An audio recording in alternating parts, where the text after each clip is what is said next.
हम लोग आज तीसरे दिन का प्रोग्राम शुरू कर रहे हैं और ये सीएसएस मुंबई और उनकी सहयोगी संस्थाओं के द्वारा आयोजित किया जा रहा है। भगत सिंह से गांधी का पार्टिसिपेंट्स हैं, हम उनका वेलकम करते हैं। और हमारी जो सहयोगी संस्थाएं हैं, सीएसएस मुंबई होस्ट है, उसके साथ उसके सहयोगी संगठन institute for social democracy new Delhi, Amra Ek Sachetan Prayas forum Kolkata, Afkar India foundation Shamli, campaign for peace Kandhamal, forum for harmony and humanity Assam, harmony foundation Indore, Muhim Allahabad, national peace group Ahmedabad, Paridhi Bhagalpur, revolutionary cultural forum Chhattisgarh और परचम सोसाइटी सहारनपुर। हम सभी संगठन आपका स्वागत करते हैं। और प्रोफेसर हेमंत शाह के बारे में थोड़ा सा अभी तो उन्होंने बताया ही है, लेकिन मैं भी थोड़ा बता दूं कि इलाहाबाद में HK आर्ट्स कॉलेज में प्रिंसिपल रहे हैं, MA MPhil PhD in economics हैं, MA इन पॉलिटिकल साइंस हैं, 2800 के करीब आर्टिकल्स लिखे हैं इन्होंने और 25 रिसर्च पेपर्स पब्लिश हुए हैं। 55 बुक्स, ज़्यादातर जो इनकी बुक्स हैं वो डेवलपमेंट इश्यूज के ऊपर इन्होंने लिखी हैं। और इनका एक रिपोर्ट भी है जो सेकंड स्टेट फाइनेंस कमीशन पर लिखा है। तो हमारे बीच में मौजूद हैं प्रोफेसर हेमंत शाह। हम उनका स्वागत करते हैं और उनको बोलने के लिए बुला रहे हैं। इसके अलावा जितने भी लोग हैं यहाँ पर जो हमारे साथ जुड़े हुए हैं, वो अपने क्वेश्चंस, उनके स्पीच सुनने के बाद, उनके ख्यालात सुनने के बाद अपने क्वेश्चंस लिख करके भेजेंगे और फिर वो प्रोफेसर साहब उन सवालों का जवाब देंगे। तो इसी बात के साथ मैं प्रोफेसर हेमंत शाह को इनवाइट करती हूँ कि वो अपने ख्यालात का इजहार करें।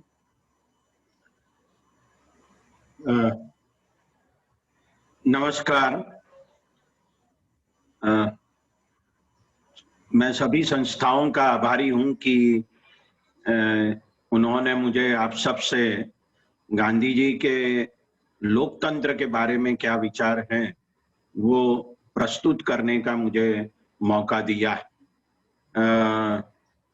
बड़ी बात है कि हम आज गांधी जी के बारे में कुछ पढ़ें, कुछ सुने और उनके जो ख्यालात रहे हैं, उनके जो आइडियाज रहे हैं, उनको समझने की कोशिश करें। मैं ये इसलिए कह रहा हूं कि आज देश में और दुनिया में जिस प्रकार का माहौल खड़ा हुआ है, जिसमें चारों ओर हिंसा दिखाई दे रही है और गांधी जी जिसको हिंसा का स्वरूप समझते थे, ऐसे राज्य की मनमानी चल रही है पूरे देश में जब आज, तब गांधी जी के विचार हमारे लिए बहुत बड़े मायने रखते हैं। गांधी जी के लोकतंत्र के बारे में जो विचार हैं, इसके ऊपर मैं अपनी सारी बातें रखने की कोशिश करूंगा। सबसे बड़ी बात तो यह है कि गांधी जी के लोकतंत्र के विचार 3 शब्दों में अगर हम रखना चाहे तो रख सकते हैं। एक है स्वराज, दूसरा है स्वदेशी और तीसरा है सर्वोदय। ये 3 शब्दों के बारे में हमें ठीक से समझना पड़ेगा और उसमें उन्होंने जो अपनी बातें रखने की कोशिश की है उसे हम समझेंगे।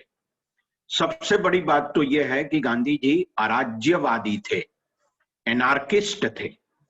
मतलब उन्हें राज्य के सामने सत्याग्रह करना है, ऐसा जो विचार आया, वो विचार ही इस बात का द्योतक है कि उन्हें राज्य पसंद नहीं था।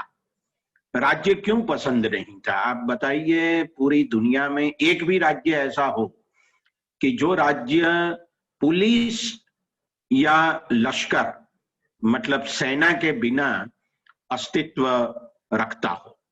ऐसा हो ही नहीं सकता। मतलब पुलिस चाहिए, सेना चाहिए और फिर कानून चाहिए। ये तीनों चाहिए तभी जाके राज्य अपने अस्तित्व को टिकाए रखता है। और गांधी चाहते थे कि पूरी दुनिया में, सिर्फ हिंदुस्तान में नहीं, पूरी दुनिया में अहिंसक राज्य खड़ा हो। तो गांधी का जो विश्वास था वो अहिंसक राज्य और सत्यमय राज्य में था, और इसीलिए वो चाहते थे कि राज्य विहीन समाज की रचना होनी चाहिए। ये तो बहुत बड़े दूर की बात है। जैसे कार्ल मार्क्स ने कहा था कि स्टेटलेस सोसाइटी चाहिए, द स्टेट विल विदर अवे, ऐसा उन्होंने कहा था। इसका मतलब ये था कि स्टेट चाहिए ही नहीं। उसी प्रकार गांधी भी यही मानते हैं कि स्टेट नहीं चाहिए। लेकिन ये तो एक बहुत बड़े दूर की बात है, क्योंकि आदमी ऐसा हो जाए, मनुष्य ऐसा हो जाए कि जो अपने आप में इतना अच्छा हो जाए कि वो किसी का नुकसान ही करने का सोचे नहीं, तब जाके स्टेट को न पुलिस चाहिए, न सेना चाहिए, शायद न कानून चाहिए। तो इस प्रकार के राज्य की स्थापना करना, ये गांधी जी का विचार था। और एक पत्रकार ने, उन्होंने पूछा कि आप जिस प्रकार के सत्यमय या अहिंसक राज्य की स्थापना करना चाहते हैं वो कब होगा? तो गांधी ने ये कहा कि मैं 1000 साल के लिए प्रतीक्षा करने के लिए तैयार हूं, लेकिन मैं लोगों की शिक्षा करूंगा सत्य और अहिंसा के बारे में।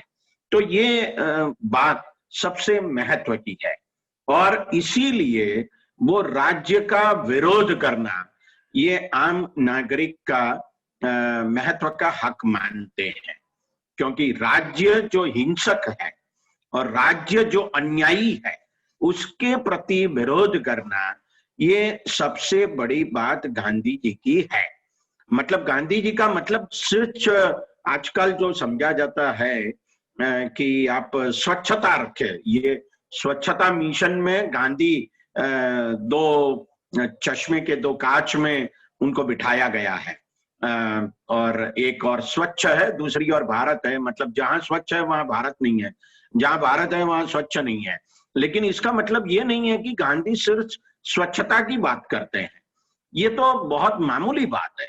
गांधी का मतलब ये है कि जो समाज में अन्याय हो रहा है, इसके प्रति अहिंसक विरोध खड़ा करना, यही गांधी का सबसे बड़ा मायना है। और इसीलिए गांधी ये चाहते हैं कि हमें स्वराज चाहिए। देखिए आप, उन्होंने स्वतंत्रता शब्द का इस्तेमाल नहीं किया। उन्होंने ये भी नहीं कहा कि हम स्वाधीन होना चाहते हैं। उन्होंने ये कहा कि हमें स्वराज चाहिए।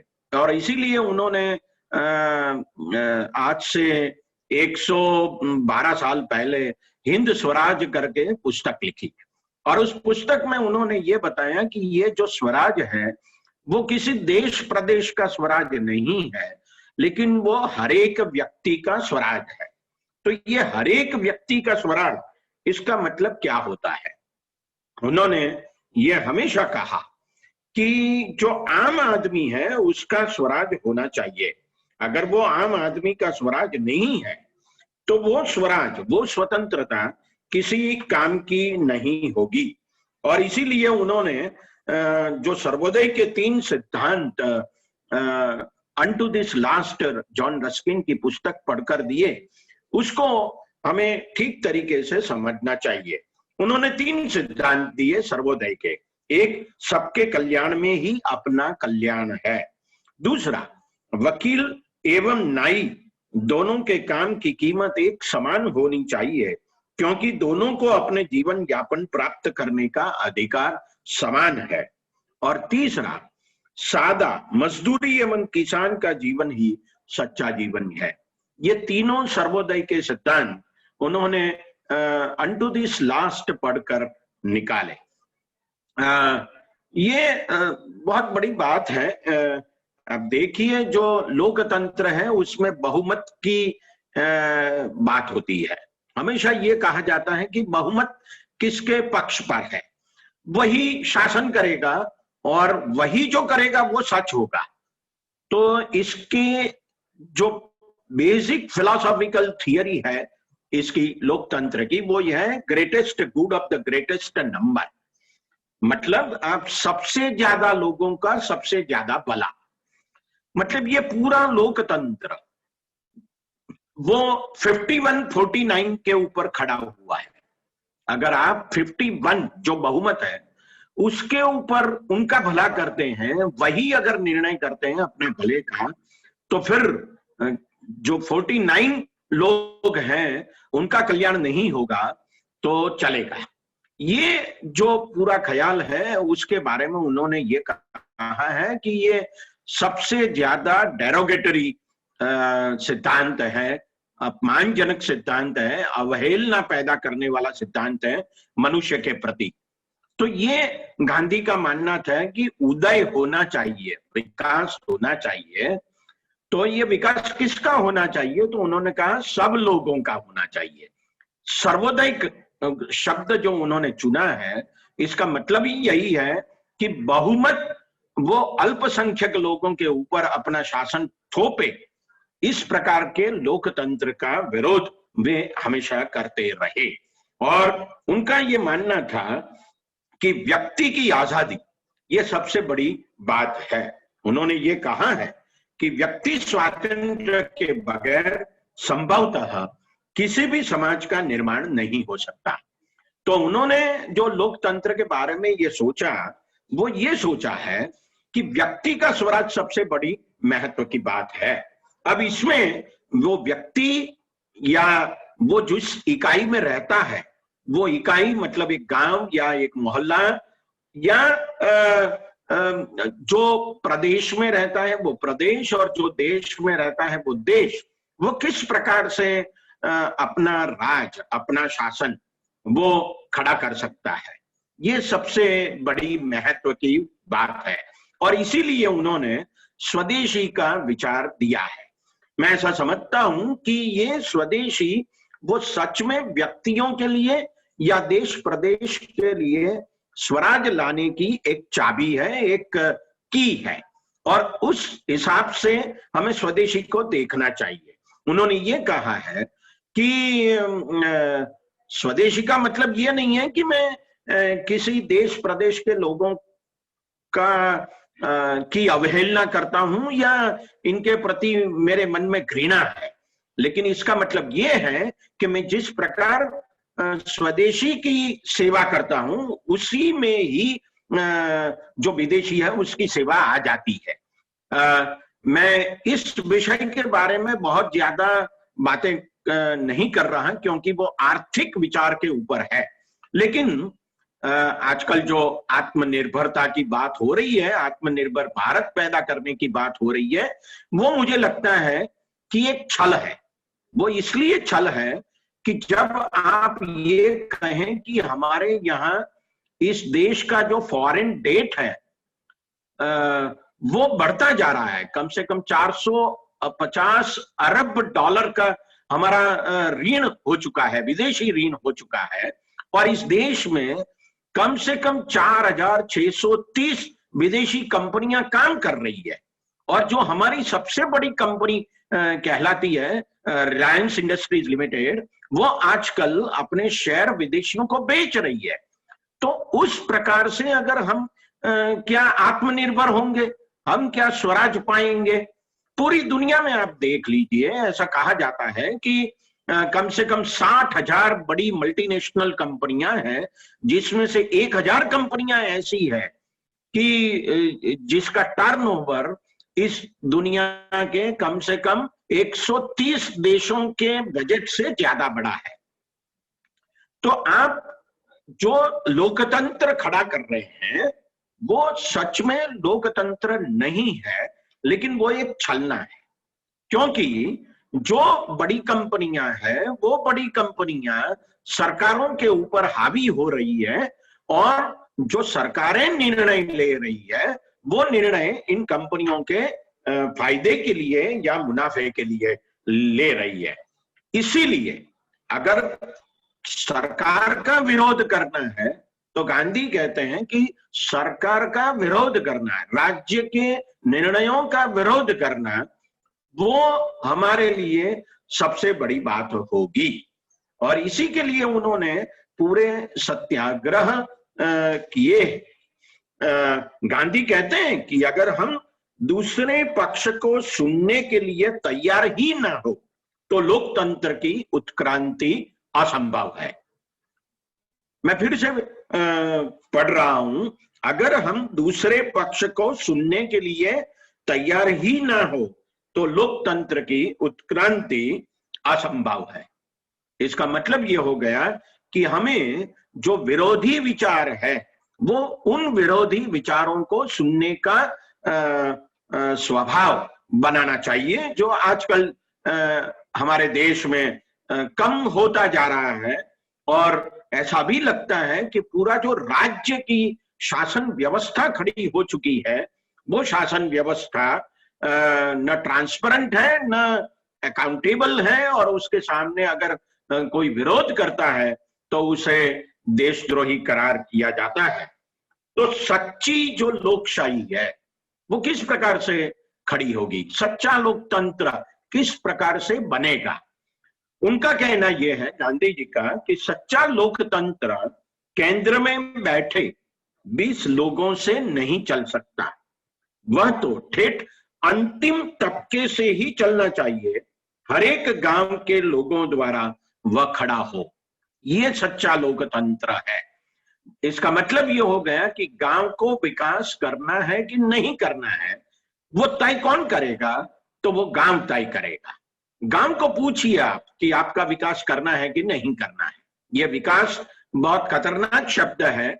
मैं उस विकास के बारे में अभी बात नहीं कर रहा हूं जो विकास आजकल चल रहा है, लेकिन गांधी कहते हैं कि अगर स्वराज लाना है, हर एक व्यक्ति को ऐसा लगे कि वो एक जिंदा मनुष्य है और अपनी जिंदगी के लिए जो निर्णय लेने होते हैं वो खुद ले रहा है, तब जाके स्वराज आएगा, ऐसा उन्होंने कहा है। और इसीलिए उन्होंने ये कहा कि ऐसा स्वराज अगर खड़ा करना है तो वो ऊपर से नहीं होगा। मतलब इस प्रकार से ऊपर जो थोड़े लोग बैठे हुए होते हैं वो अगर सब निर्णय लेते हैं तो उस तरीके से लोकतंत्र खड़ा नहीं होता। वो शासन व्यवस्था हो सकती है लेकिन वो टोटलिटेरियन सोसाइटी हो जाएगी। तो ये टोटलिटेरियन जो सोसाइटी है वो तो सभी सत्ताओं को ऊपर जो 1, 2, 3, 4, 5 लोग होते हैं उन्हीं के हाथों में सौंप दी जाती है। तो ये बिल्कुल गांधी विचार के खिलाफ है। और इसीलिए गांधी कहते हैं कि अगर ऐसे राज्य ये अगर दमन करते हैं, अगर वो ऑपरेशन का रास्ता लेते हैं, तो कहते हैं गांधी कि मुझे आप जंजीरों में बांध सकते हो, आप मुझे त्रास दे सकते हो, अरे आप मेरे शरीर को नष्ट कर सकते हो, लेकिन आप मेरे दिमाग को कतई कैद नहीं कर सकते। ये विचार गांधी के स्वराज का विचार है, गांधी के लोकतंत्र का विचार है, जिसमें ये व्यक्ति केंद्र में है, शासन इसके इर्द गिर्द है। ये शासन व्यवस्था जो है, राज व्यवस्था है, वो केंद्र में नहीं है। तो यहां जो गांधी के लोकतंत्र का मायना है वो ये है कि राज्य मनुष्य के लिए है, मनुष्य राज्य के लिए नहीं है। हमने अपना संविधान बनाया है और संविधान में हमने ये कहा है, we the people of India. ये सबसे पहला वाक्य है हमारा प्रीएम्बल, और उसमें शुरुआत भी वहीं से होती है, we the people of India. That means कि we have created India for our happiness, for our welfare. So India is for me, I am not for India. ये पूरा विचार गांधी के लोकतंत्र के विचार में है। राज्य जो है, state as an institution is actually formed by human beings, and therefore human beings are not for the state but the state is for the human beings. ये बात गांधी जी के लोकतंत्र के विचार में बहुत बड़ा मायना रखता है, और इसीलिए उन्होंने ये कहा कि राज्य अगर दुष्ट है, राज्य अगर भ्रष्ट है, तो इसका विरोध करना ये हमारा हक बन जाता है। गांधी कहते हैं कि जब राज्य कानून विहीन या भ्रष्ट हो जाता है तब असहकार पवित्र फर्ज बन जाता है। तो गांधी ने जो असहकार का या असहयोग का आंदोलन शुरू किए थे, वो सभी ये राज्य जो भ्रष्ट और कानून विहीन था इसके सामने उन्होंने किए थे। इसीलिए उनका ये मानना है कि व्यक्ति राज्य का विरोध कर सके, इस प्रकार की व्यवस्था हमारे देश में होनी चाहिए। सबसे बड़ी बात जो गांधी जी के विचार में है लोकतंत्र के बारे में, ये विचार उनकी जो बात है स्वराज की और सर्वोदय की, उसी में है। इसका मतलब ये हो गया, जैसे कि मैंने पहले कहा, कि सब लोगों का उदय होना चाहिए। मतलब 51 लोगों का हो जाए, 51% का हो जाए और 49% का ना हो, तो ये गांधी जी को मंजूर नहीं है। इसलिए उन्होंने जो कहा वो ये कहा कि ये पूरा जो स्टेट है वो अगर हिंसा के ऊपर खड़ा हुआ है तो वो कभी भी जो दुर्बल लोग हैं उसकी रक्षा नहीं कर सकता। उनका ये विचार बहुत बड़ा मायना रखता है। जहां तक लोकतंत्र को हिंसा द्वारा टिकाए रखते हो, वहां तक वह न तो दुर्बल लोगों की रक्षा कर सकेगा और ना ही उनका निर्वाह कर पाएगा। यह हमारा आज का अनुभव है कि हमारा पूरा स्टेट जो आज हिंसा की नींव पर खड़ा है, कानून की नींव पर खड़ा है, या पुलिस और सेना की नींव पर खड़ा हुआ है, वो पूरा स्टेट आज हमारे लिए, मतलब जो दुर्बल लोग हैं उन लोगों के लिए क्या कर पाता है, ये हमें देखने को मिलता है। इसलिए गांधी जी ने जो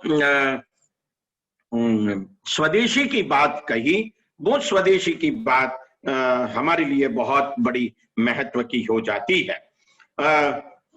राज्य का जो एक क्या कहें, स्टेट में इंटरवेंशन होता है, वो स्टेट का जो अर्थतंत्र में इंटरवेंशन होता है, वो इंटरवेंशन के भी वो खिलाफ थे, और इसीलिए उन्होंने ट्रस्टीशिप का सिद्धांत दिया था।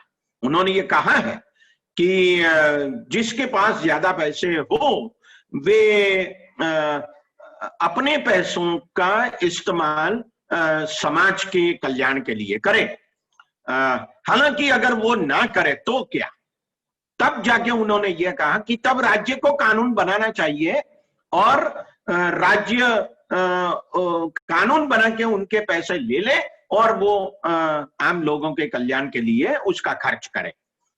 लेकिन वो चाहते नहीं थे कि राज्य कानून बना के ये सब काम करे, क्योंकि राज्य एक हिंसा का मूर्त स्वरूप है और मैनिफेस्टेशन है, it's a manifestation of violence, और वो चाहते नहीं है कि वो धनी लोगों के पैसे लेके और मजबूत हो जाए।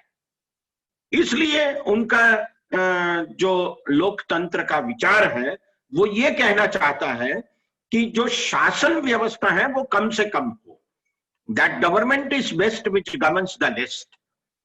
अच्छा शासन वही है, अच्छी सरकार वही है जो कम से कम शासन करती है। तो ये कम से कम शासन वाला जो विचार है वो स्वदेशी का विचार है। वो सर्वोदय का विचार है, और तभी जाके लोकतंत्र मजबूत होगा। और उसी से ये पूरा ख्याल गांधी जी ने जो अपने लोकतंत्र के बारे में रखे हैं, वो मुझे लगता है कि बहुत महत्व के हैं। गांधी जी अहिंसक स्वराज की स्थापना करना चाहते थे, समाज और राज्य की स्थापना करना चाहते थे, इसलिए वो दंड शक्ति पर ज्यादा भार नहीं देते थे, और दंड शक्ति का इस्तेमाल करना वो उनके दिमाग में नहीं था। राज्य का अर्थ ही दंड शक्ति है, जैसे चाणक्य ने अपने अर्थशास्त्र में कहा है। तो यहां वो दंड शक्ति का इस्तेमाल न हो या कम से कम हो, इसके बारे में सोचते हैं। उनका देखिए उन्होंने क्या कहा है। वो कहते हैं, जिस प्रजातंत्र की मैं कल्पना करता हूं वह अपनी इच्छा का पालन कराने के लिए दंड शक्ति को काम में लाए, यह पूरी तरह असंगत है। उस प्रजातंत्र का और दंड शक्ति का कोई मेल ही नहीं है। इसका मतलब यह हो गया कि दंड शक्ति के बारे में उनका जो ख्याल था वो ये था कि दंड से मनुष्य को अच्छा बनाना ये कोई लाजिमी तौर पर अच्छा नहीं है, और दूसरा ये कोई परमानेंट सॉल्यूशन नहीं है। तो गांधी का ये विचार लोकतंत्र के बारे में ये है कि हम एक व्यक्ति के रूप में अपना शासन खड़ा करें, और वो अपना शासन खड़ा करने में हम राज्य को कम करते जाए, राज्य की जो ताकत है उसको कम करते जाए। हालांकि आज जो पूरी जो दुनिया चल रही है उसमें राज्य ज्यादा से ज्यादा मजबूत हो रहा है। पॉलिटिकल साइंस में एक थियरी है, सोशल कॉन्ट्रैक्ट थियरी, और जिसमें मैंने ये कहा कि ये हमारा संविधान एक कॉन्ट्रैक्ट है, और जो हमारा जो एक व्यवस्था खड़ी हुई है भारत देश में, ये कॉन्ट्रैक्चुअल एग्जिस्टेंस है इंडिया। तो जिसमें ये बात सच है, और हमें ये कहना भी पड़ेगा कि शासन करने के लिए, समाज को चलाने के लिए राज्य की आवश्यकता है। लेकिन आप ये समझिए उसमें कि राज्य एक अनिवार्य अनिष्ट है, ये नेसेसरी इविल है या इसेंशियल इविल है, वो चाहिए ही। लेकिन इसका मतलब ये नहीं है कि हम पूरी सत्ता राज्य को दे दें। ये गांधी जी के कहने का तात्पर्य है, और इसीलिए वो व्यक्ति के स्वतंत्रता के बारे में बहुत विश्वास रखते हैं। वो कहते हैं कि व्यक्ति स्वातंत्र्य के बगैर संभवतः किसी भी समाज का निर्माण नहीं हो सकता। तो गांधी ये व्यक्ति स्वातंत्र्य के बारे में अपनी राय देते हैं और कहते हैं कि लोकतंत्र खड़ा करना है, समाज अच्छा बनाना है, तो व्यक्ति स्वातंत्र्य के लिए हमें काम करना होगा। अब आज अगर हम इंटॉलरेंट हो रहे हैं, दूसरों के विचारों के प्रति इंटॉलरेंट, असहिष्णु हो रहे हैं, तो ये जो इंटॉलरेंस खड़ा हो रहा है उसके बारे में गांधी जी क्या कहते हैं, देखिए आप सुनिए। उन्होंने ये कहा है कि अगर हम प्रजातंत्र की सच्ची भावना का विकास करना चाहते हैं तो हम असहिष्णु नहीं हो सकते। असहिष्णुता यह बात बताती है कि अपने ध्येय की सच्चाई में हमारा पूरा विश्वास नहीं है। तो हम इंटॉलरेंट ना हो दूसरों के विचारों के प्रति। अगर दूसरा कोई विचार रखता है तो ये विचार एक व्यक्ति का विचार है। तो गांधी व्यक्ति का विकास करना चाहते हैं, देश का विकास करना नहीं चाहते। आजकल देश के विकास के बारे में बहुत सोचा जा रहा है, हमें भारत का विकास करना है, हमें विश्व गुरु बनना है। मुझे तो समझ में नहीं आता कि विश्व गुरु भी क्यों बनना है, लेकिन देश का विकास हो और लोगों का विकास ना हो, ऐसा हो सकता है। ये हमने देखा भी है और ये हमारा अनुभव भी है। लेकिन हर एक व्यक्ति का विकास हो। पूरे भारत में आज 138 करोड़ लोग हैं, तो 138 करोड़ लोगों का विकास होगा तो देश का विकास अपने आप हो जाएगा। लेकिन ये विकास की व्याख्या क्या है? तो गांधी कहते हैं कि विकास की व्याख्या ये स्वदेशी है, ये स्वराज है। और उसी से गांधी कहते हैं कि स्वदेशी से ही विकास होगा, सच्चा विकास, और सच्चा स्वराज आएगा। तो गांधी का ये मानना, ये बहुत बड़ी बात है कि जो पिछड़ी हुई व्यक्ति है, जो पिछड़े लोग हैं, जो दुर्बल लोग हैं, अगर उनके बारे में, उनको मजबूत करने के बारे में, उनका विकास करने के बारे में उनको अगर कोई अपॉर्चुनिटी नहीं मिलती, उनको कोई अवसर नहीं मिलता, तो वो लोकतंत्र निकम्मा है। गांधी कहते हैं, मैं लोकतंत्र को ऐसी कुछ बात समझ रहा हूं कि इसमें दुर्बल व्यक्ति को भी सबल व्यक्ति जितने ही अवसर प्राप्त हों। ये अवसर प्राप्ति जो हमारे संविधान में लिखी गई है, प्रीएम्बल में, वही बात गांधी कहते हैं।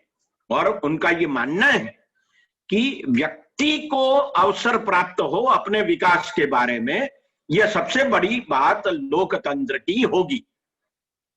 अगर वो स्टेटस और अपॉर्चुनिटी की समानता नहीं होगी तो वो कभी भी लोकतंत्र नहीं हो सकता।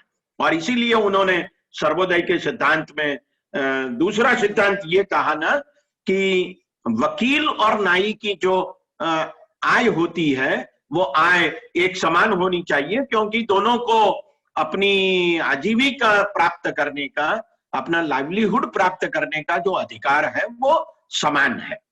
ये एक आदर्श की बात है। गांधी भी कई बार कह चुके हैं कि ये तो एक आदर्श है, लेकिन उस और हमें बढ़ने की कोशिश करनी चाहिए। अब ये जो पूरा समाज आज है और जिस दिशा में जा रहा है, उसमें गांधी जी का जो विचार है वो बहुत महत्व का विचार है। देखिए, आप गांधी ने ये कहा था कि बहुत थोड़े लोगों के पास अगर ज्यादा संपत्ति हो जाए और बहुत छोटे लोगों के, बहुत बड़े तबके के लोगों के पास अगर थोड़ी सी संपत्ति हो जाए, तो ये जो समानता है वो लोकतंत्र के लिए बहुत घातक है। इनका एक वाक्य बहुत महत्व का है। उन्होंने ये कहा कि किसी भी समाज में अगर करोड़पति लोग हैं और भिखारी लोग हैं, तो वो दोनों ही एक ही प्रकार के रोग के लक्षण हैं। अब ये बहुत बड़ी बात उन्होंने कही है। वो कहना चाहते हैं, हम कई बार ये सोच रहे हैं कि हमारे यहाँ मुकेश अंबानी है, लक्ष्मी मित्तल है, रतन टाटा है, दुनिया के धनी लोगों में हमारे भी 2, 4, 5 लोग हैं, ये हमारे लिए गौरव की बात है, ऐसा हम कई बार कहते हैं। लेकिन गांधी कहते हैं कि करोड़पति लोग और भिखारी लोग, मतलब जो लोग सच में कुछ कर नहीं पाते अपने विकास के लिए और निहत्थे लोग हैं, जिनके पास विकास का कोई अवसर नहीं है, ये ऐसे गरीब लोग और एक दूसरी और करोड़पति लोग, ये दोनों समाज के किसी न किसी रोग के लक्षण हैं। तो उन्होंने किसी के पास बहुत संपत्ति जमा हो जाए वो अच्छी बात है, ऐसा नहीं कहा। उन्होंने ये कहा कि ये रोग का लक्षण है। तो इसका मतलब ये होना चाहिए कि अगर हमारे यहाँ रतन टाटा है, मुकेश अंबानी है, या लक्ष्मी मित्तल है, या अजीम प्रेमजी है, ऐसा बड़े बड़े धनी लोग हैं, तो वो हमारे लिए गर्व की बात नहीं है, लेकिन हमारे लिए शर्म की बात है। ऐसा गांधी कहना चाहते हैं।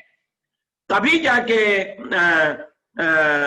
ये जो लोकतंत्र अहिंसक बनाना है, उस अहिंसक लोकतंत्र के लिए गांधी का सर्वोदय का सिद्धांत महत्व का हो जाएगा। गांधी का ये मानना है लोकतंत्र के बारे में कि बाहर से कोई लोकतंत्र की भावना नहीं ला सकता। उनका ये कहना है कि लोकतंत्र की भावना बाहर से थोपी नहीं जा सकती, वह तो भीतर से फूटनी चाहिए। स्वतंत्रता तो जन्मवत है, हम संपूर्ण रूप से स्वतंत्र न हो तब तक हम गुलाम ही होते हैं। तो ये जो गुलामी एक इनविजिबल गुलामी है, उसके प्रति गांधी इंगित करते हैं। वो कहना चाहते हैं कि सिर्फ झंडा फहराने से, भारतीय झंडा फहराने से आजादी नहीं आती, वो स्वराज नहीं आता जो स्वराज गांधी चाहते हैं। इसीलिए उन्होंने ये कहा है कि व्यक्ति की स्वतंत्रता और सबसे बड़ी महत्व की बात है, और वो सच्चा स्वराज लाना चाहिए जो व्यक्ति तक पहुंच पाए। इसीलिए गांधी का जो विचार है वो विचार सत्य से और अहिंसा से भरे हुए हैं।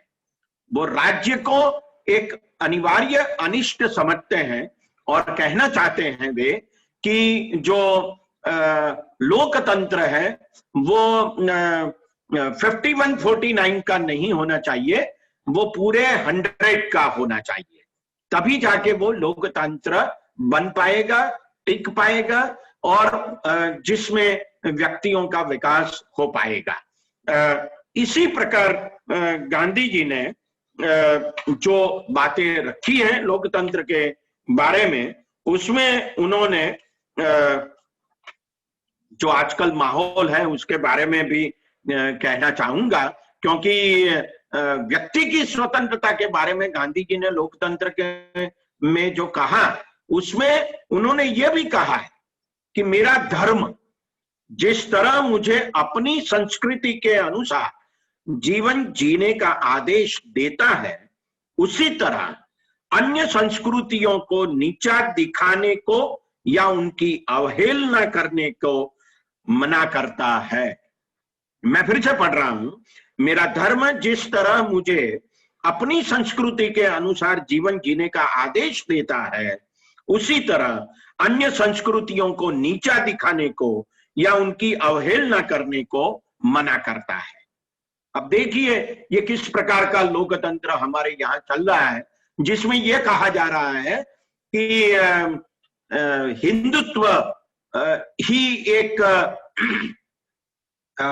अच्छी बात है और जो संस्कृतियां पूरी दुनिया में फैली हुई हैं वो सब निकम्मी है, हमें विश्व गुरु बनना है, हमें ही दुनिया को कुछ न कुछ सिखाना है।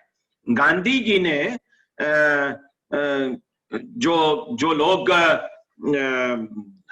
दूसरों के ऊपर अपने विचार थोपना चाहते थे, उन लोगों को बहुत बड़ी सीख इस वाक्य में दी है, और इसीलिए उनके ये विचार मुझे लगता है कि बहुत बड़े महत्व के हैं। अंत में मैं ये कहना चाहूंगा कि गांधी जी कहना चाहते हैं कि हमारा जो अंतरात्मा है, जैसे कि फ्रेंच फिलोसोफर ने कहा है देकार्त ने कि I think therefore I am, मैं विचार करता हूं इसलिए मैं सोचता हूं इसलिए मैं हूं, यही मेरे अस्तित्व की एक का सबूत है। तो गांधी कहना है कि अंतरात्मा के मामले में बहुमत के कानून का कोई स्थान ही नहीं है। तो ये बहुमत वाली, मेजॉरिटी वाली जो लोकशाही है, मेजॉरिटी वाला जो लोकतंत्र है, उसके बारे में उन्होंने ये कहकर ये कहा है कि जो कुछ करता है बहुमत वो ही सब कुछ सच्चा है, ये कहना बहुत गलत होगा। तो इन विचारों के साथ मैं अपनी बात समाप्त करता हूं। जो कुछ भी विचार होंगे उस विचार के बारे में या सवाल के बारे में मैं अपनी बात फिर से रखने की कोशिश करूंगा। नमस्कार।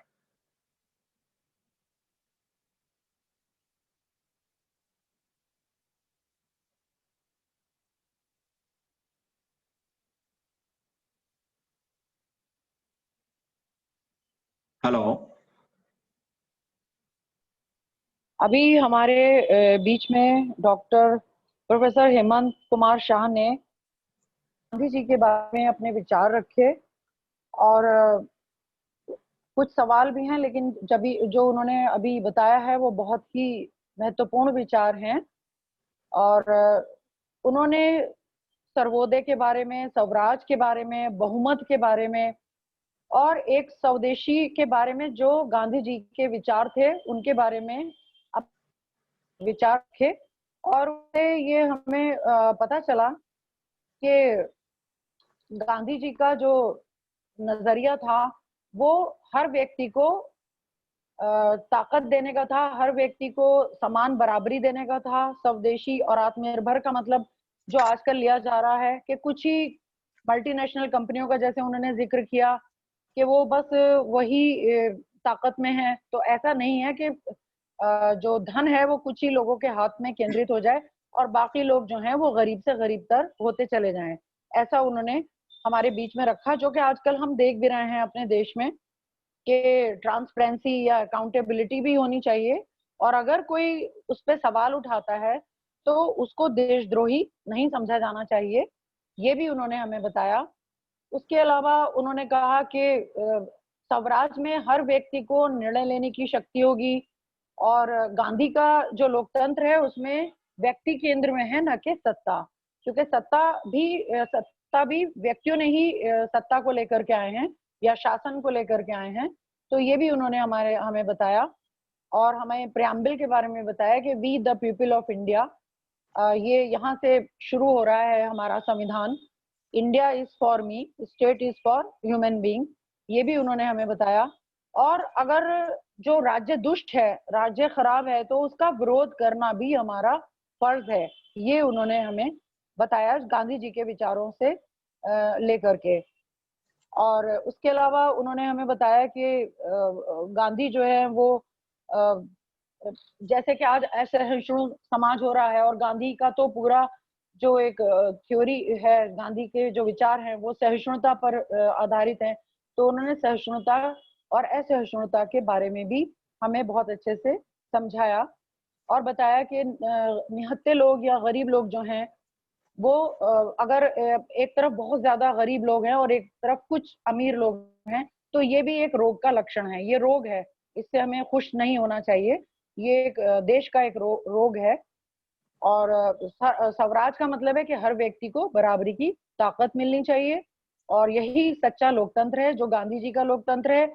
और आखिर में उन्होंने संस्कृति का भी जिक्र किया कि जैसे कि गांधी जी ने कहा कि मेरा जो धर्म है जिस तरह मुझे अपनी संस्कृति के अनुसार जीवन जीने का आदेश देता है, उसी तरह अन्य संस्कृति की भी अवहेलना करना या नीचा दिखाने को मना करता है। यानी कि सभी संस्कृति का हमें रेस्पेक्ट करना चाहिए और अन्य संस्कृति को हमें हीन नहीं समझना चाहिए। यही उन्होंने विचार हमारे बीच में रखे।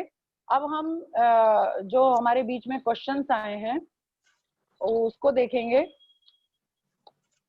ये पहला सवाल है जी। सवाल मैं देख रही थी। हेलो। ये एक सवाल है प्रोफेसर साहब से। जी।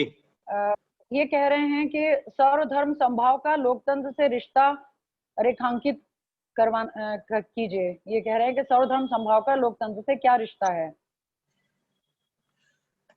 देखिए, जैसा कि गांधी ने कहा कि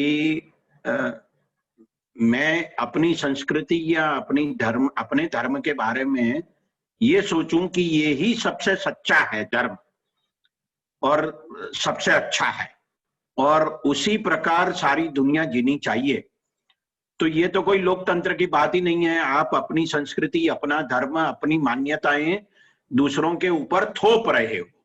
सर्वधर्म समभाव का मतलब ये हो गया है कि आप सभी धर्मों के प्रति अपना एक ममत्व पैदा करें और आप कहें कि ये जैसे मेरा धर्म है वैसे उसी प्रकार और लोगों का और धर्म है और उनको ये अपने धर्म की मान्यता रखने का पूरा अधिकार है।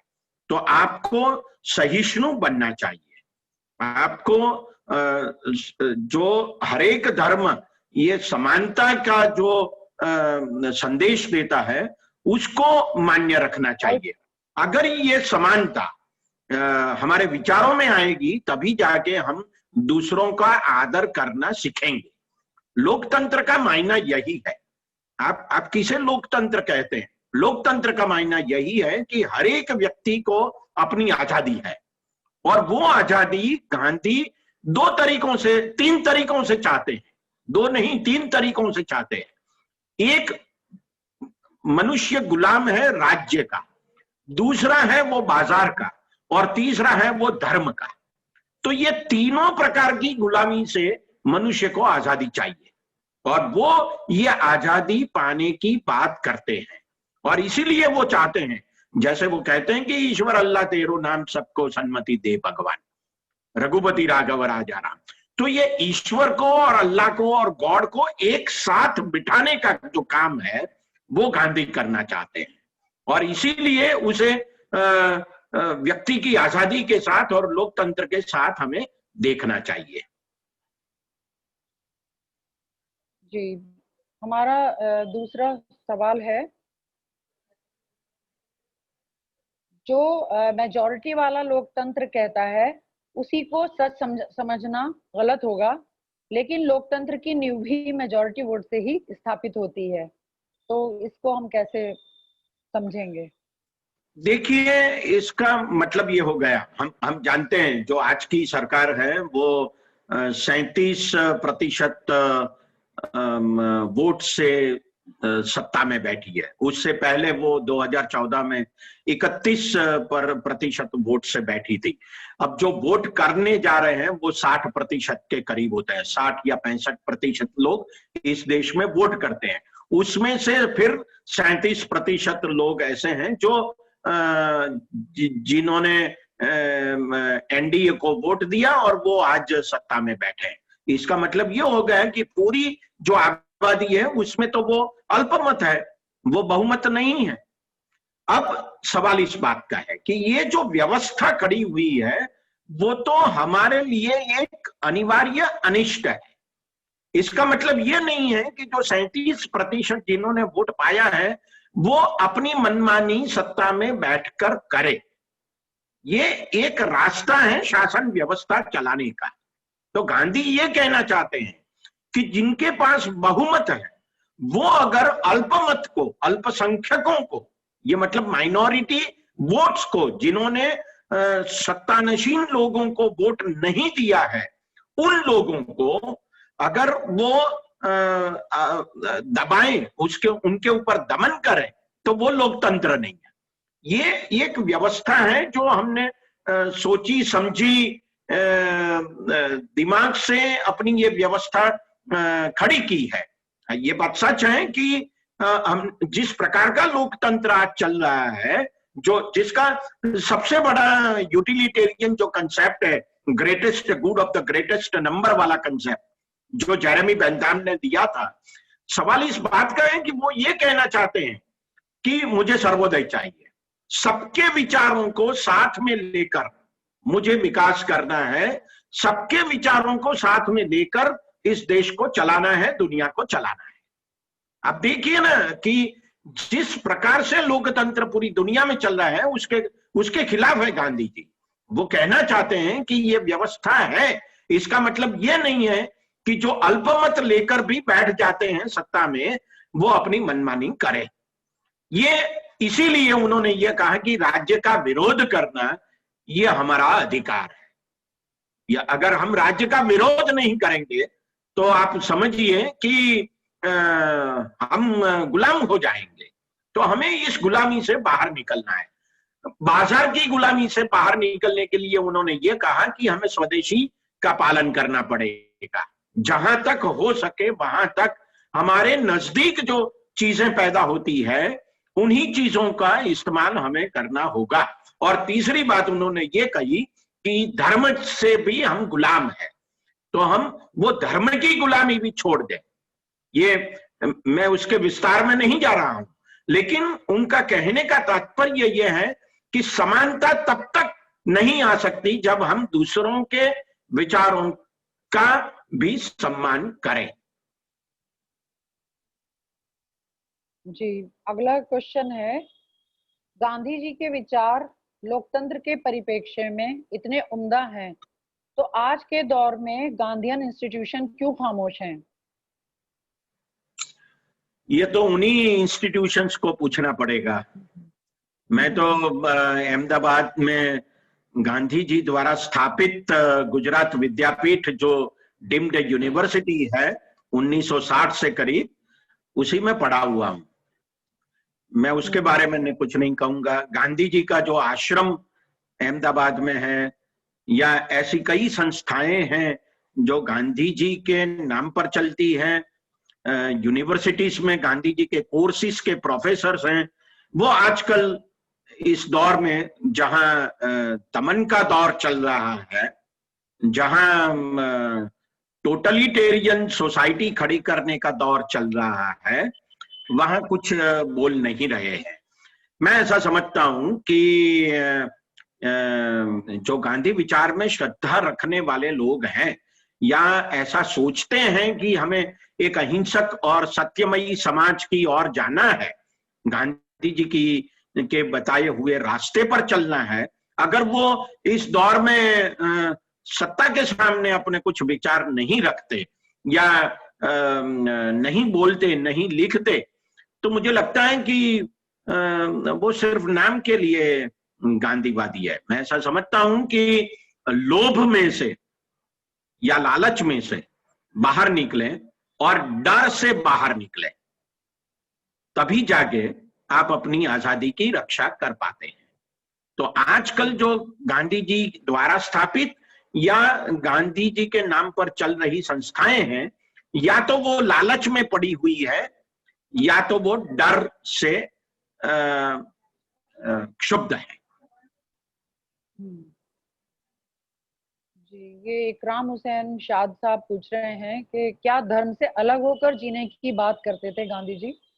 धर्म से अलग नहीं, होकर जीना गांधी चाहिए? जी धर्म से अलग होकर जीने की बात नहीं करते थे। गांधी जी तो कहते थे कि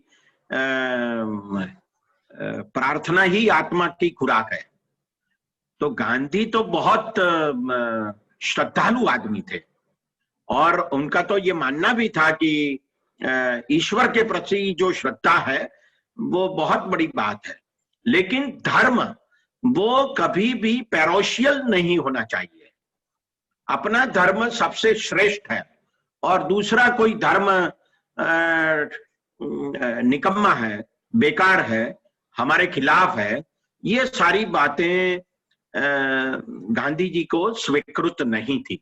आजकल जो हम सोचना चाहते हैं, हमें सोचने के लिए मजबूर किया जा रहा है कि हमें विश्व गुरु बनना है, ताकि हम यही कहना चाहते हैं इसके बारे में कि हिंदू धर्म ही सबसे अच्छा धर्म है या सबसे अच्छी संस्कृति भारतीय संस्कृति है जो हम दुनिया में ले जाना चाहते हैं। मैं ये समझ नहीं पा रहा कि आप अपने आप को विश्व गुरु कब से मानने लगे हो? कब, किसने कहा आप विश्व गुरु है? किसने कहा? क्या दुनिया के किसी लोगों ने कहा कि आप विश्व गुरु हैं, या आप अपने आप को विश्व गुरु बना दे रहे हो? कब से विश्व गुरु हो गए? तब आप ऐसा कहना चाहते हैं ये जो नई शिक्षा नीति आई है, न्यू एजुकेशन पॉलिसी आई है, उसमें विश्व गुरु शब्द का उपयोग किया गया है और उसमें यह कहा गया है कि हमारे यहाँ जो तक्षशिला थी, नालंदा थी, वल्लभी थी, ऐसी जो यूनिवर्सिटीज उस जमाने में $1,500-2,000 साल पहले थी, उसमें दुनिया से विद्यार्थी यहाँ पढ़ने आते थे और इसीलिए हम विश्व गुरु हैं। तो मैं तो ये कहना चाहता हूं कि आज हमारे यहाँ 47,000 विद्यार्थी आ रहे हैं विदेशों से पढ़ने के लिए। तो आप विश्व गुरु हैं क्या कि नहीं है? आपके 3 लाख विद्यार्थी जा रहे हैं विदेशों में पढ़ने के लिए और विदेशों से आ रहे हैं 47,000। तो क्या आप 3 लाख यहां से जाए नहीं और बाहर से 3 लाख आए तब जाके आप विश्व गुरु बनेंगे? कब विश्व गुरु बनना है, क्यों बनना है, किस लिए बनना है? मुझे तो वो जो गीत है ना, वो 15 अगस्त को या 26 जनवरी को हम गाते रहते हैं, जन गण मन या वंदे मातरम के साथ साथ विजयी विश्व तिरंगा प्यारा झंडा ऊंचा रहे हमारा। मैं ये गीत कभी नहीं गाता, इसलिए नहीं गाता कि मुझे क्यों विश्व पर विजय प्राप्त करना है। गांधी जी इसके बिल्कुल खिलाफ थे। वो कहते हैं कि हर एक गांव एक गणराज्य बने, गांव को रिपब्लिक बनाना है। अब देखिए, ये टीवी चैनल रिपब्लिक वाली बात नहीं है, गांव को रिपब्लिक बनाना है। तो गांव को रिपब्लिक बनाना ये गांधी का सपना था, ये गांधी का स्वराज था, जो उन्होंने यहां आने से पहले, हिंदुस्तान में 1915 में आने से पहले उन्होंने लिखा था, 7 साल पहले हिंद स्वराज में, कि मेरा हिंद स्वराज ये होगा। और उसमें हिंद स्वराज में एक जगह ये लिखते हैं, वो उन्होंने खुद किताब लिखी है जिसमें एक बंदा सवाल पूछता है, दूसरा उसका उत्तर देता है। सवाल पूछने वाला भी गांधी है और उत्तर देने वाला भी गांधी है। तो उसमें एक सवाल है, उसमें ये पूछते हैं कि जिस प्रकार अंग्रेजों ने अंतिम 100-200 सालों में पूरी दुनिया में अपना राज खड़ा किया, उस प्रकार से अगर हिंदुस्तान करेगा, तो गांधी कहते हैं कि अगर ये हिंदुस्तान करेगा तो पूरी दुनिया का सत्यानाश होगा। ये हिंद स्वराज की बात है। तो हमारा जो स्वराज होना चाहिए वो स्वराज व्यक्ति का स्वराज है, हर एक तबके का स्वराज है, हर एक प्रदेश का स्वराज है। मैं फिर से कहना चाहता हूं कि देश का विकास होगा तो सब लोगों का विकास होगा, ऐसा नहीं होगा, ये हमारा अनुभव है। लेकिन सब लोगों का विकास होगा तो अपने आप देश का विकास होगा। अब विकास की परिभाषा क्या है हमारे दिल में, हमारे मन में, वो हमें सोचना पड़ेगा। हमारी परिभाषा वो नहीं होनी चाहिए कि मुकेश अंबानी दुनिया का सबसे बड़ा अमीर हो जाए, अभी तो 4था या 5वां नंबर है उसका। हमें यह सोचना चाहिए कि इस देश का जो छोटा से छोटा आदमी है वो इस देश के विकास का मानदंड बने। ये गांधी का विचार है। इसलिए उन्होंने सर्वोदय के 3 सिद्धांत दिए हैं, जिसमें ये उन्होंने कहा है कि वकील और नाई दोनों की आय समान होनी चाहिए, क्योंकि दोनों को आजीविका प्राप्त करने का अधिकार एक समान है। ये एक समानता का आदर्श है और उस आदर्श तक पहुंचने के लिए गांधी प्रयास करना चाहते हैं। हमारा अगला क्वेश्चन है, मंसूर अली साहब पूछ रहे हैं कि Gandhian way is the only solution in present circumstances, but the big question is who will teach true Gandhism to common people? How will you elaborate? देखिए, जो आम आदमी है वो इस देश में तो 80 करोड़ 90 करोड़ लोग ऐसे हैं बहुत गरीब हैं। उन्होंने गांधी को सिर्फ करेंसी नोट पर देखा है, शायद वो पढ़ा भी नहीं है गांधी को, उन्होंने गांधी के बारे में शायद सुना भी नहीं है। तो जिनकी जिम्मेदारी है वो तो उनकी है, जो पढ़ते हैं, सुनते हैं, लिखते हैं। हालांकि वो लोग वोट देते हैं, लेकिन वो चाहते हैं कि उनकी जो शासन व्यवस्था हो वो उनके प्रति ओरिएंटेड हो। वो अगर नहीं होगा तो गांधी का विचार के हिसाब से जो शासन व्यवस्था खड़ी होनी चाहिए वो नहीं हो रही। मैं ये समझता हूं कि गांधी का विचार सब लोगों के बीच में फैलाने की कोशिश करनी चाहिए। बहुत कम विचार स्कूलों में पढ़ाए जाते हैं, बहुत ही छोटा एक आध लेसन हो जाता है। यूनिवर्सिटियों में तो शायद ही गांधी जी के विचार के बारे में कुछ चर्चा होती है। और आजकल तो गांधी का विचार मतलब स्वच्छता मिशन और कुछ है ही नहीं। उस जमाने में हमें गांधी जी के बारे में अपनी बात रखना बहुत बड़ी महत्व की बात होगी। अगला क्वेश्चन इरफान इंजीनियर साहब का है। What do you think about conflict between Gandhi ji and Ambedkar? बहुत बड़ा विषय है। मैं इस विषय के बारे में कितनी बातें कहूं, लेकिन एक बात मैं कहना चाहता हूं। जब जो इस विषय के बारे में, जैसे कि हमारा जो ये पूरा लेक्चर सीरीज है उसका जो टाइटल है भगत सिंह से गांधी, तो भगत सिंह, अंबेडकर और गांधी, ये तीनों के बारे में अगर सोचें तो किस प्रकार से ये हम तीनों का मूल्यांकन करेंगे। भगत सिंह ने हिंसक रास्ता लिया और उनका फांसी हो गई। क्या गांधी उस रास्ते से सहमत थे? नहीं, रास्ते से सहमत नहीं थे, लेकिन दोनों के जो विचार थे वे विचार तो समाजवादी थे।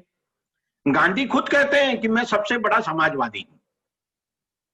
ये उन्होंने लिखा है कि मैं सबसे बड़ा समाजवादी हूं। लेकिन सवाल इस बात का है कि उनका समाजवाद और भगत सिंह का समाजवाद क्या अलग था? नहीं, वो दोनों का समाजवाद एक था। जो समाजवाद जिसमें आजादी थी हर एक व्यक्ति के लिए और समानता थी, न्याय था। तो न्याय, समानता और स्वतंत्रता जो हमारे संविधान में भी प्रीएम्बल में लिखा गया है, उसको भगत सिंह भी मानते थे और उसको गांधी भी मानते थे। अब रही अंबेडकर की बात। अंबेडकर अन्याय के खिलाफ लड़ना चाहते थे, गांधी भी अन्याय के खिलाफ लड़ना चाहते थे। तो इसमें दोनों की जो विचारधारा है वो अलग विचारधारा है, ऐसा मैं नहीं समझता। हालांकि गांधी ने वर्णाश्रम व्यवस्था के बारे में जो कुछ भी लिखा उससे हम सहमत नहीं हो सकते, और वो आज के जमाने में वो एक ओल्ड एज ट्रेडिशन है जिसके बारे में हम उसे जस्टिफाई भी नहीं कर सकते। जो जिस प्रकार से अंतिम 2000-5000 सालों से ये व्यवस्था चली और आज भी हमारी व्यवस्था में जो 3000 से ज्यादा जो कास्ट है उसमें जो हम व्यवस्था चला रहे हैं उसको समर्थन दे ही नहीं सकते। तो गांधी जी के वर्णाश्रम व्यवस्था के जो विचार हैं वो छोड़ दो आप, लेकिन इसी वर्णाश्रम व्यवस्था के सामने अंबेडकर के जो विचार है वो महत्व के हैं, जो अन्याय के खिलाफ लड़ना चाहते हैं। तो गांधी भी अन्याय के खिलाफ लड़ना चाहते हैं। गांधी ने वर्णाश्रम व्यवस्था की सहमति देके ये तो नहीं कहा कि अन्याय के सामने लड़ो मत। तो कहने का तात्पर्य यह है कि भगत सिंह, अंबेडकर और गांधी तीनों अन्याय के खिलाफ लड़ना चाहते हैं, नंबर एक। दूसरा, वो समानता चाहते हैं, नंबर दो। और तीसरा, वो सामाजिक, राजकीय और आर्थिक न्याय चाहते हैं। ये तीनों के बीच की जो समानता है उसका विषय है। जी, क्या गांधी, ये फजल खान साहब पूछ रहे हैं कि क्या गांधी इस दौर में पैदा होते तो क्या वो इस दौर में सफल होते? क्या गांधी इस दौर में पैदा होते तो क्या वो इस दौर में सफल होते? क्योंकि उस वक्त सब मानते थे कि अंग्रेज देश को गुलाम बना रहे हैं और वो देश को हानि पहुंचा रहे हैं, पर अभी के दौर की बात अलग है। तो क्या आज भी वे सफल होते? देखिए, गांधी का सफल होना या असफल होना ये बहुत बड़ी बात नहीं है। बड़ी बात यह है कि गांधी इस व्यवस्था का विरोध करने के लिए सत्याग्रह अवश्य करते।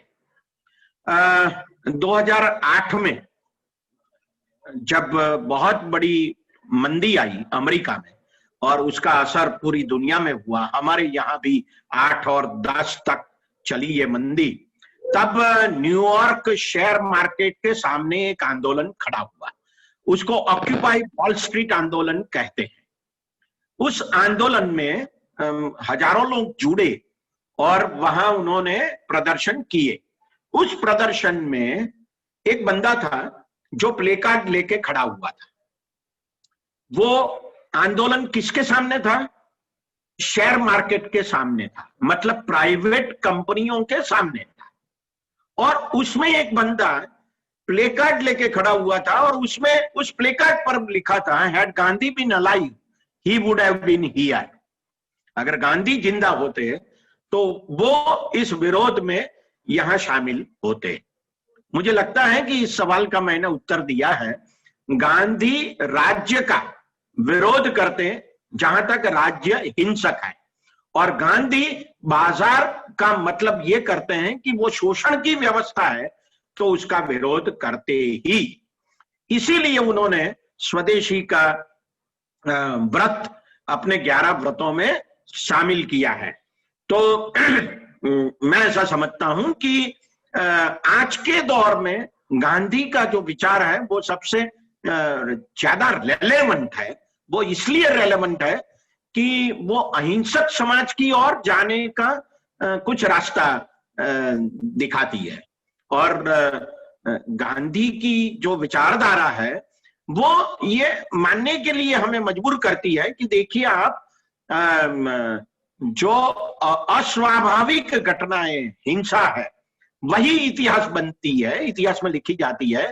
प्यार और अमन और भाईचारा वो कभी इतिहास में नहीं लिखा जाता। दो भाई अगर एक साथ रास्ते में प्यार से जा रहे हो तो वो कभी अखबार में नहीं आएगा, टीवी चैनल पर नहीं आएगा। लेकिन एक भाई अगर दूसरे भाई का खून कर देता है तो वो अखबार में जरूर आएगा, टीवी चैनल पर अवश्य दिखाया जाएगा, क्योंकि वो अस्वाभाविक घटना है। तो गांधी का मानना यह है कि ये प्यार, ये स्नेह, ये वात्सल्य, ये अहिंसा वो स्वाभाविक बातें हैं।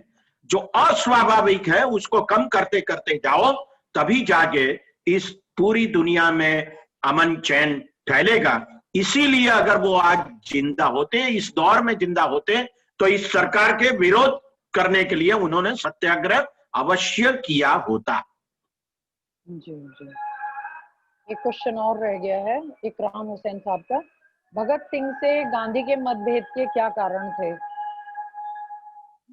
हाँ, इसके बारे में बहुत लंबी बातें हो सकती है, लेकिन भगत सिंह का जो रास्ता था वो रास्ता हिंसा का रास्ता था और गांधी का रास्ता अहिंसा का रास्ता था। ये सबसे बड़ी जो डिफरेंस की बात है वो है 1920 में 21 में उन्होंने जो असहयोग का आंदोलन शुरू किया और उत्तर प्रदेश में जो चौरी चौरा का हत्याकांड हुआ, जिसमें 20 से ज्यादा पुलिस मारे गए, जलाए गए जिंदा, तो उन्होंने आंदोलन वापस कर लिया और कह दिया कि ये मेरी हिमालयन ब्लंडर थी। वो अपनी ऑटोबायोग्राफी में लिखते हैं। तो ये हिमालयन ब्लंडर होने की वजह से उनको ये लगा कि मैंने अहिंसा के बारे में जो शिक्षा देनी चाहिए थी हिंदुस्तान के लोगों को, वो नहीं दी, और अब मैंने आंदोलन शुरू कर दिया। अब देखिए आप, उसके बाद के जितने भी आंदोलन हुए, सत्याग्रह हुए, वो पूर्ण रूप से अहिंसक नहीं रहे, चाहे वो गांधी जी के हो या किसी और सत्याग्रह की बात करें आप। लेकिन फिर भी उन्होंने अपने आंदोलन कभी वापिस नहीं लिए जो चौरी चौरा में लिया था। लेकिन इसकी वजह से ये जो युवा लोग थे जिनकी रगों में खून दौड़ रहा था, वो चाहते थे कि आजादी तुरंत मिले, इसीलिए उन्होंने हिंसा का रास्ता लिया। ऐसे कई लोग थे, सिर्फ भगत सिंह नहीं थे, और भी कई लोग थे जिन्होंने हिंसा का रास्ता चुना था। सुभाष चंद्र बोस भी उसी में से एक थे। लेकिन गांधी का रास्ता ये था कि मुझे जो रास्ता है वही सच्चा रास्ता है, क्योंकि वो एक परमानेंट सॉल्यूशन की ओर ले जाएगा। सॉल्यूशन आएगा ही, अहिंसक समाज की स्थापना होगी ही, ऐसा वो नहीं कहते थे, लेकिन वो आशा रखते थे कि धीरे धीरे इसकी स्थापना हो सकती है। बहुत शुक्रिया हमारे बीच में आज आप आए। इससे पहले कि वोट ऑफ थैंक्स हो, उससे प्रोफेसर राम पुनियानी साहब हमारे बीच में मौजूद हैं। जी हम चाहेंगे कि वो भी इसके ऊपर अपने कुछ विचार रखें। जी professor. I don't think Kutsia ji Ram sir है। Okay okay okay.